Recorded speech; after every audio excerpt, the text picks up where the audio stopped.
I am so sick of hearing people talk about the bell, blah, blah, blah, blah, blah, blah, blah. The bell was produced in 3 or 4 different countries. The bell was first produced somewhere around, well, possible helicopters first produced somewhere around 18 something, but were being produced somewhere in production or small numbers in about 1910, 1920. About. The problem, of course, was the plastic bubble. We couldn't do the plastic bubble, but we could do glass. So we did thin metal and thin fiberglass. Little, like, they look kind of like cars, as you know, the classic Bell helicopter. Brian L is what it stands for. Me. Or LS. Anyway, in about 1925, 1928 or so, we did have plastic. Yeah, bordering probably 1920, 1928 or so, we had plastic. But the problem is it would turn yellow. It would be clear at first, but then within 3 or 4 years, it would turn yellow. And many people would complain. So upon noticing that the plastic bubbles were turning yellow, because I wanted people to be able to see the surroundings. We also created an aircraft with an all plastic bubble as well. And it's misclassified as something else that it shouldn't be classified as. But basically we created this little airplane.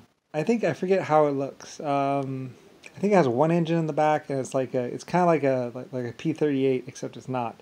But it has a little plastic bubble in the front. And because I did like the whole Bell series where there's like a helicopter and there's also an airplane, and it has like the all plastic bubble, and it's like really light, and you fly, and it's like you have a little plastic bubble around you and wings. And then a little engine like mounted directly behind you, and ailerons. It's kind of like a P-38, but it has an engine in the middle, and it has the plastic bubble. I think it's a 2-seater bubble. It's like the Bell alternative. Like I said, I like to do things all kind of in series. So there's the Bell with the all plastic bubble, and then there's basically the Bell as an aircraft. Yeah, I think they use the same engine maybe. The same engine that flew the helicopter. It's basically a Bell helicopter with wings on it, pretty much. And a twin boom fuselage with like little ailerons, what's called. But basically it had a bubble in the front, just like the Bell. It looks just like the Bell, except it has has wings on it on either side. Really light duty wings. Really light wings. Like anyway, very popular actually. People loved it for sightseeing because you could look out. You know, it's basically the bubble in the front, because we had to produce the bubble anyway. So we were making them, so we added little wings on either side, put an engine, same engine. We just moved the engine, you know, instead of it going one way, we just did it the other way. And it was lighter and everything, so it had plenty of power. So the engine sits, same basically right behind you, still has the twin fuel tanks. I think the fuel is in the wings though. And basically twin boom out the back, propeller in the middle where it's nice and safe. And little whatever. Anyway, really skinny little thing. Same bubble in the front though. And of course, misclassified again. Oh, it's like, ugh. Anyway, I like to do everything in series, so we produce those as well.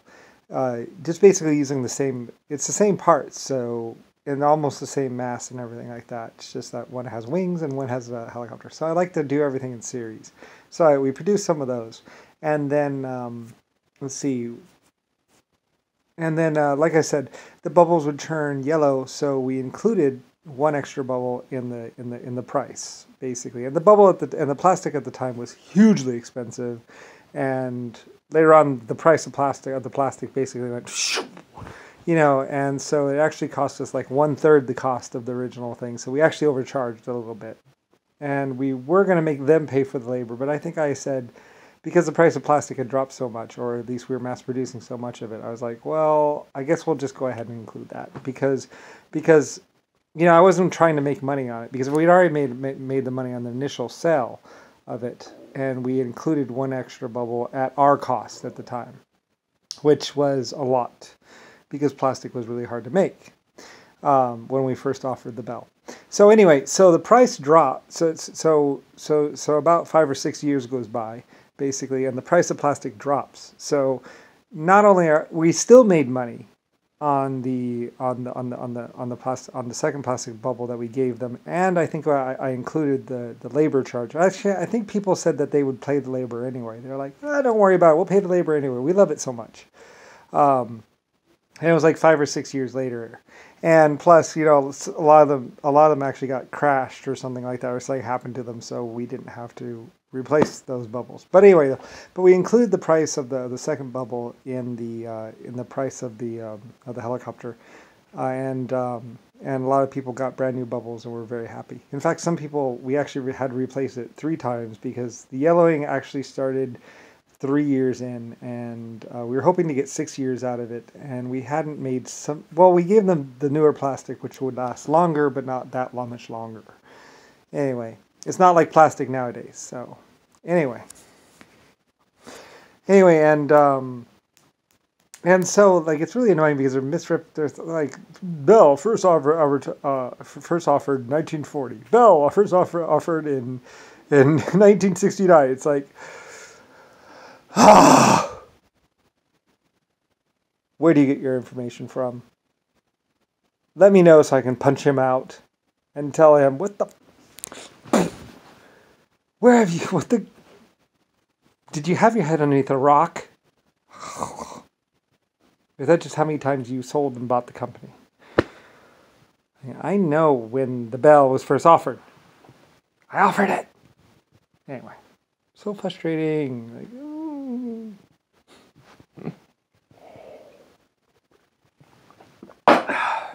I invented the damn thing. I should know when it was produced. Anyway, though, me being like I say, another thing is price-wise. A lot of people actually came back and wanted to buy more Bell products because of the fact that we did include the price in the thing, and I think I wanted to refund them the difference in the plastic bubble. Like I said, the plastic bubble originally cost like $1,000 or $800 was our cost or something like that. So we just upped the price like that extra money, and then like I said, the new plastic bubble was gonna be like $300 or something a lot cheaper.